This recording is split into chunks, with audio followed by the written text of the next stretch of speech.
तो इनको नहीं पता है कि किस लिए आए हैं, ठीक है, नहीं पता है तो घर जाइए, ठीक है। उसके बाद है, अच्छा पोल का रिजल्ट तो देख लो, ठीक है। सिलेक्शन लेना है, ठीक है, नहीं होगा, इन 10% का नहीं होगा, नहीं होगा, मतलब ही नहीं है। और टाइम पास करने के लिए 1.7 होना है, ये वाला भी पकड़ लेता मैं, लेकिन एक बार में एक ही जनता को पकड़ पाया, कोई बात नहीं, कोई बात नहीं। तो 86% लोगों ने बोला किसी भी हालत में सिलेक्शन लेना है, 86, ठीक है, किसी भी हालत में सिलेक्शन लेना है। तो किसी भी हालत में सिलेक्शन लेने के लिए ना कुछ कीमत चुकाना पड़ेगा, कीमत चुकाना पड़ेगा भाई, आसान नहीं है ना। कोई चीज तुमको चाहिए, जैसे तुमको मान लो कि जलेबी चाहिए, जलेबी खाना है तो पैसा देना पड़ेगा, तुमको रसगुल्ला खाना है तो और ज्यादा पैसा देना पड़ेगा, तुमको एकदम रसमलाई खाना है तो और ज्यादा पैसा देना पड़ेगा। तो हर एक चीज का कीमत होता है, जब तक तुम उसका कीमत नहीं चुकाओगे वो चीज तुमको नहीं मिलेगा। अब इसका क्या कीमत है, इसका क्या कीमत है बताओ, हम चुका देंगे। इसका क्या कीमत है, इसका कीमत है, इसका कीमत है संघर्ष, संघर्ष, अगर मैं गलत लिख रहा हूं तो माफ कर लेना। इसका कीमत है संघर्ष, इसका कीमत है सैक्रिफाइस, इसका कीमत है डेडिकेशन से लगातार मेहनत करना। और उसके कुछ भी रूल होते हैं, ऐसा नहीं कि गधों की तरह मेहनत करना, ऐसा नहीं कि बैठ के बस हम पढ़ रहे हैं, टाइम पूरा कर रहे हैं, बस फॉर्मेलिटी पूरा कर रहे हैं, लाल पीला नीला हरा कलर से एकदम समझ मतलब ब्यूटीफुल नोट्स बना रहे हैं, और जब सवाल आ रहा है तो तुक्का मार रहे हैं। इंगेजमेंट आवर काउंट नहीं होता। देखो यहां पे ना तुम किसी को दिखाने के लिए नहीं पढ़ रहे हो। आज भी इस 86% लोगों को किसी हालत में डॉक्टर बनना है, ठीक है, आप यहां पे पढ़िए, बाकी लोग घर जाइए बेटा। मुझे ना डैश फर्क नहीं पड़ता है तुम यहां पे हो नहीं हो, तुम क्या कर रहे हो नहीं कर रहे हो, कोई फर्क नहीं पड़ता है। और मेरे सामने आ गया तो मैं लात से मारूंगा, जिंदा नहीं छोड़ूंगा, समझ गए। हाले तेरी औकात नहीं है यहां पे इस बैच में आने की, लेकिन फीस इतना कम है कि फीस देके कोई भी घुस जाता है, कोई भी घुस जाता है मुंह उठा के। उस चक्कर में भुगतना इन बच्चों को पड़ता है जो सच में मेहनत करने के लिए आए हैं, भुगतना मास्टर को पड़ता है जो मेहनत से पढ़ाना चाहता है। अब इसका एक रूल है। रूल क्या है कि भाई जब भी कोई क्वेश्चन तुम्हारे सामने आता है, जब भी कोई क्वेश्चन तुम्हारे सामने आता है, तुम्हें ऑप्शन टिक करने की जल्दीबाजी नहीं करनी, ऑप्शन टिक करने की जल्दीबाजी नहीं करना, तुम्हें उसको पढ़ना है अच्छे से। मान लो तुमको लैंग्वेज समझने में दिक्कत आ रही है तो एक बार आएगी, दो बार आएगी, सही आदत डालोगे, सही आदत डालोगे तो सही चीज सीखोगे। धीरे धीरे धीरे धीरे मेहनत करो कि सवाल को ढंग से पढ़ो। भाई अगर कोई चीज तुम्हारा खराब है तो उससे भागोगे कि उस पर मेहनत करोगे, ये बताओ, ईमानदारी से बताओ। कोई चीज तुम्हारा खराब है तो उस पर क्या करोगे, मेहनत करोगे। तो भाई सवाल पढ़ना सीखो, आज नहीं तो तुम्हें नीट में जाके मैं कहूं कि तुम्हें OMR फिल करने का टाइम, क्वेश्चन सॉल्व करने का टाइम अगर हटा दिया जाए तो शायद आधा घंटा 45 मिनट मिलता होगा सवाल पढ़ने के लिए बस। तुम सोचो 40 मिनट में तुमको कितने सवाल पढ़ने, 200 सवाल पढ़ने हैं, मतलब 1 मिनट में तुमको 4 से 5 सवाल पढ़ने। 1 मिनट में 4 से 5 सवाल पढ़ के तुम्हें समझना है, रियलिटी समझो ना यार, कोई मजाक नहीं है ना कि मैं ऐसे ही बकवास कर रहा हूं। रियलिटी चेक करो ना कि तुम्हें 40 मिनट में 200 सवाल पढ़ने हैं, 40 मिनट में 200 क्वेश्चन पढ़ने हैं। इसका क्या मतलब है भाई साहब, इसका मतलब है कि हर एक मिनट में तुमको 5 सवाल करना है, मतलब 15 सेकंड में 1 सवाल पढ़ के समझना है। तो ज्यादा से ज्यादा सवाल पढ़ के समझने की कोशिश करो।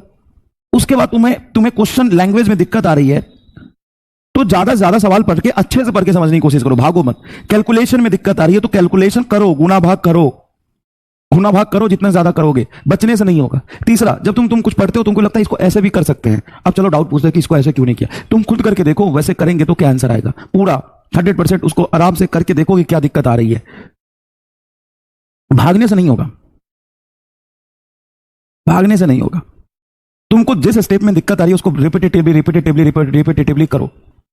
और तुमको दिक्कत आ रही है कि सर हमको ये नहीं समझ में आता कि कौन से सवाल में कौन सा फॉर्मूला लगेगा, तो ये इसलिए दिक्कत आती है कि तुम सवाल पढ़ के ना सीधा सही ऑप्शन टिक करते हो ना। तो तुम देखो, तुम क्या करते हो, सवाल पढ़ा और तुम ऑप्शन देख के समझते हो कि कौन सा ऑप्शन टिक कर दूं मैं जल्दी से जल्दी, कौन सा मुझको सही लग रहा है। ऐसे नहीं होता। क्वेश्चन सॉल्व करने का पहला स्टेप होता है कि सवाल अच्छे से पढ़ो।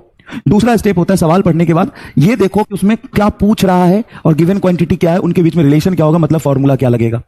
तीसरा, कैलकुलेशन का हर स्टेप ढंग से करो, कैलकुलेशन में भागने की कोशिश मत करो।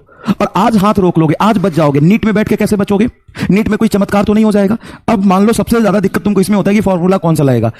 ये तो मैंने तो इतने सवाल करा दिए, तुम मेरे ही सवाल बार बार देख लोगे बेटा, मेरे ही सवाल बार बार देख लोगे जो क्लास में कराए, उसी से क्लियर हो जाएगा।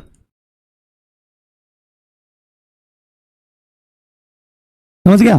तो भाई ये तुम्हें सेक्रीफाइस करना पड़ेगा, समय निकाल के मेहनत करना पड़ेगा। और फिजिक्स का रूल है कि आप ज्यादा से ज्यादा सवाल करिए। और मैं तुमको एक और बात बता देता हूं, ये जो दिक्कत है ना कि सर लैंग्वेज समझ नहीं आता है, फॉर्मूला कौन सा लगेगा समझ नहीं आता है, सर कैलकुलेशन में समझ नहीं आता है, ये तीनों दिक्कत कैसे सॉल्व होगी?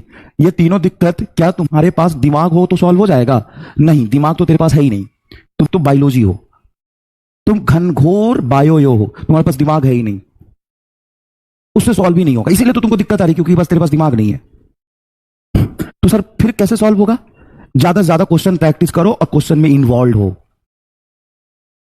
क्वेश्चन में इन्वॉल्व हो और n number of question practice करो। तुम अगर मेरे क्लास के सारे सवाल कर लोगे, मल्टीपल टाइम कर लोगे और इन्वॉल्व होके करो, भागो मत, इन्वॉल्वमेंट का मतलब है कि आप सवाल जब पढ़ रहे हैं तो उसमें पूरा रहिए, आप उसी में रहिए, उसी सवाल में घुस जाइए, उसी सवाल में समा जाइए, तन मन धन से सवाल को करिए कि वो सवाल जब दोबारा आए ना तो आपको सोचने की जरूरत ना पड़े, आप तुरंत से वैसे सवाल, हल्का सा ऊपर नीचे लैंग्वेज चेंज किया, डेटा चेंज किया तो आप कर ले।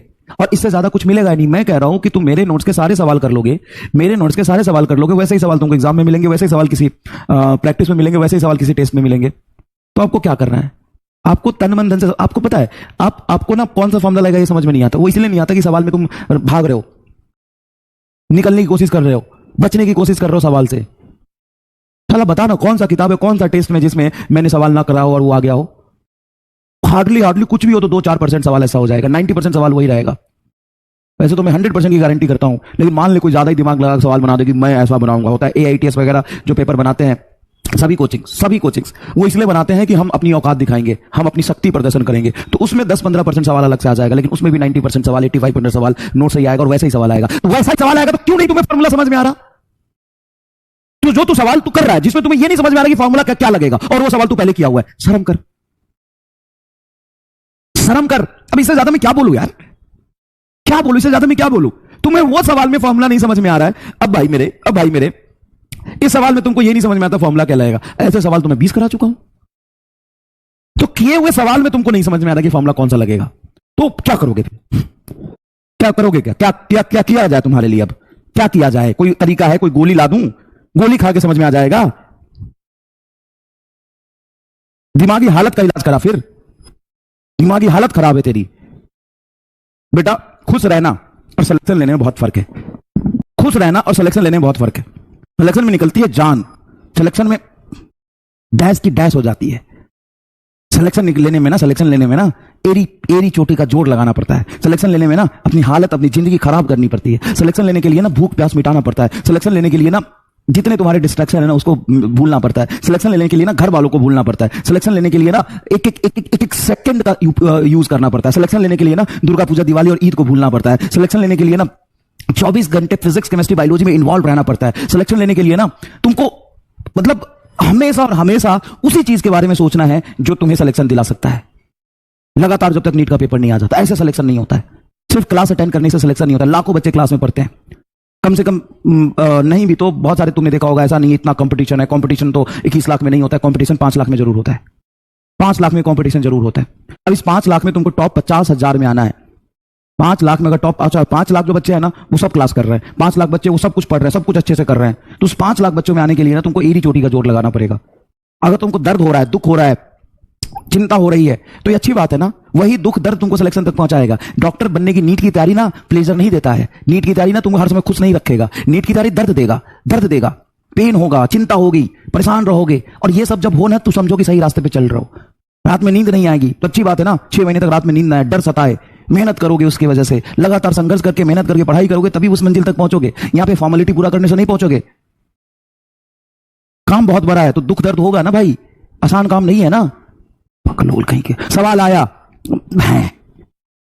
भाई, सवाल तो पढ़, कम से कम एक बार सवाल नहीं पढ़ेगा नीट में भी सवाल आएंगे, उसको छोड़ देगा। और तू समझ रहा है कि तू सवाल नहीं समझ पा रहा तो तू पेशेंट को तू मेडिसिन क्या लिखेगा? मेडिसिन समझ जाएगा? नहीं सर, उसमें भी कंफ्यूज हो जाएंगे। तो मत बन डॉक्टर, उस लायक भी नहीं है। जब तू सारे सवाल पढ़ के नहीं समझ पा रहा है और तुमको ये नहीं समझ पा रहा है कौन सा फॉर्मूला लगेगा, तो कल को तू डॉक्टर बनेगा तो बीमारी कैसे जज करेगा? कौन सी बीमारी में कौन सा दवाई देना, इतना आसान काम है? ये तो कुछ भी नहीं है।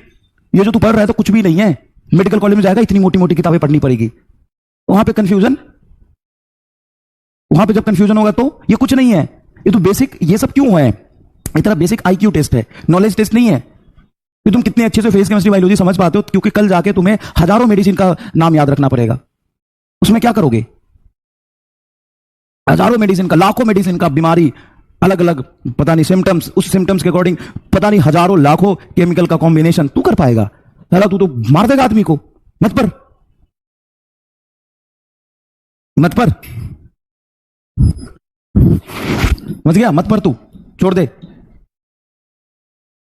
मेरे लिए तुम सब एक बराबर हो भाई।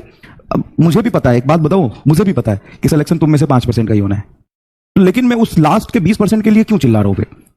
मैं इसलिए चिल्ला रहा हूं कि भाई मेहनत कर, क्या पता उसमें से 1-2% का और एक्स्ट्रा सिलेक्शन हो जाए। मेहनत कर, क्या पता सिलेक्शन तेरा हो भी ना हो, लेकिन आगे जीवन में कुछ अच्छा करेगा। अभी से अगर बेगारी और नाकामी और आलसी रहेगा ना, कामचोर रहेगा ना, तो लाइफ में आगे भी बहुत कुछ नहीं कर पाएगा तू। मुझे पता है कि अगर 100 बच्चे हैं तो इस 100 बच्चों में स्टार्टिंग के 4-5 बच्चों का सिलेक्शन होना है बस, और इसका सिलेक्शन होना है खुद से। जिसका होना है उसका खुद से होना है। बाकी मैं कुछ भी कर लूं, ये 96% तो फेल होंगे ही।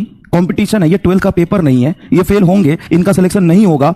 और अगर ये बात मैं नहीं बोलता हूं या बोलता हूं, इससे कोई फर्क नहीं पड़ रहा। ये बात मैं बोलूं या ना बोलूं, इससे कोई फर्क नहीं पड़ रहा। ये सच है, ये रियलिटी है, ये वास्तविकता है, ये कंपटीशन है, ये नीट का पेपर है, कंपटीशन का पेपर है। इस अगर 100 बच्चे हैं बैच में, तो 100 बच्चों में से 5 बच्चों का सिलेक्शन होगा, 8 का हो जाएगा, चल 4 से 8 का हो जाएगा, चल। लेकिन इधर 92% बच्चे तो फेल करेंगे। हाँ, और इन जिन बच्चों का सिलेक्शन होना है उनका खुद से होना है, कोई कुछ नहीं कर सकता। वो खुद पढ़ रहा है, खुद ही डिसिप्लिन है, वो मेहनत कर रहा है, कलम चला रहा है। नहीं हो रहा, ये सब फेल करेंगे। तुम में से 92% बच्चे फेल करेंगे, जिनका सिलेक्शन नहीं होगा। बुरा लग रहा है तो इसमें आओ ना, इतनी फट रही तो इसमें आओ ना, है औकात। मेहनत करो ना, कलम चलाओ ना। एक ही बार में हालत खराब हो गई, बुरा लग रहा है सुन के। बुरा लगने वाली क्या बात है, तो सच है। अब बाकी इतने बच्चों के लिए मैं चिल्ला रहा हूं, इसलिए चिल्ला रहा हूं कि भाई मेहनत करना सीख ले, संघर्ष करना सीख ले। नीट लिखने ना निकले, आगे जीवन में कुछ भी करेगा ना तो मेहनत और संघर्ष ही काम आएगा।